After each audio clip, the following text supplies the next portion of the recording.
नमस्कार दोस्तों, जीत जोश में आपका स्वागत है। आज हम जानेंगे कि कैसे पहचानें कि आप किसी साइकोपैथ के साथ व्यवहार कर रहे हैं।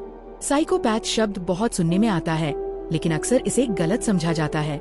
कई लोग जो अलग तरीके से व्यवहार करते हैं उन्हें साइकोपैथ कह देते हैं, पर ऐसा जरूरी नहीं।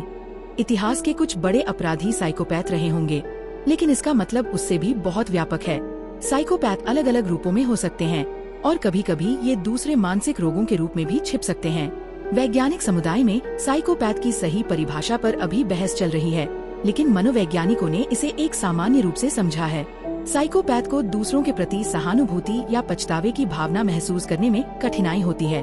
वे कुछ खास लोगों या विचारों से गहरा लगाव बनाते हैं, जिससे उनका व्यवहार खतरनाक और बेपरवाह हो सकता है। यह समस्या ज्यादातर जन्मजात होती है, यानी बच्चे के मस्तिष्क की नस्लीय रचना अलग होती है। इसलिए साइकोपैथ होना मतलब हिंसक या पागल होना नहीं है। ऐसे कई लोग हैं जो सामान्य जीवन बिताते हैं, नौकरी करते हैं, आम कामकाज करते हैं। हाँ, उनका सोचने का तरीका अलग होता है, लेकिन इससे वे अपराधी या हत्यारे नहीं बनते। कई बार हम देखते हैं कि बचपन के असामान्य अनुभव साइकोपैथ होने के साथ हिंसा की संभावना बढ़ा देते हैं। हर साइकोपैथ ऐसा नहीं होता, लेकिन जो हिंसक और चालाक होते हैं उनमें एक खास बात होती है, वे बहुत अच्छे झूठ बोलते हैं। उन्हें झूठ बोलने में कोई पछतावा नहीं होता, क्योंकि उनमें सहानुभूति नहीं होती। वे अपने दोस्तों और परिवार को भी धोखा दे सकते हैं और आपको लगेगा कि वे बिल्कुल अच्छे इंसान हैं, जब तक कि सच सामने नहीं आ जाता। अगर आपकी दोस्ती या रिश्ता टूट जाता है और आप सोचते हैं कि कैसे इतने दिन आप धोखे में रहे, तो ये 6 या 7 संकेत हो सकते हैं कि सामने वाला साइकोपैथ है।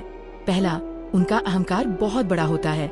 उन्हें लगता है कि वे सबसे महान हैं और कोई उनका मुकाबला नहीं कर सकता। वे हमेशा खुद को सबसे बेहतर मानते हैं। दूसरा, उनका व्यवहार अक्सर अनियंत्रित होता है। वे अपने गुस्से को कंट्रोल नहीं कर पाते और छोटी सी बात पर गुस्सा फूट पड़ता है। तीसरा, वे असली भावनाएं नहीं दिखाते। उनकी बातें कहीं न कहीं नकली लगती हैं। वे सहानुभूति का अभिनय करते हैं, लेकिन असल में उनकी भावना खोखली होती है।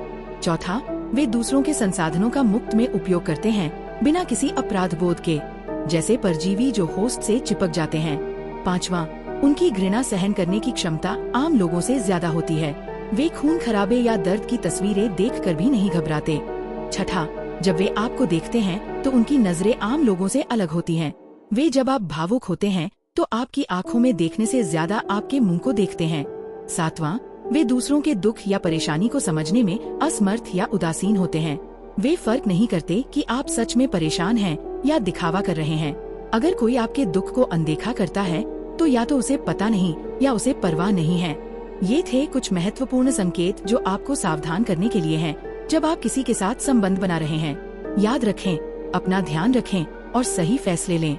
दोस्तों, अगर यह जानकारी आपके लिए उपयोगी लगी हो तो चैनल को लाइक, कमेंट और सब्सक्राइब करना न भूलें। आपके ध्यान और प्यार के लिए धन्यवाद।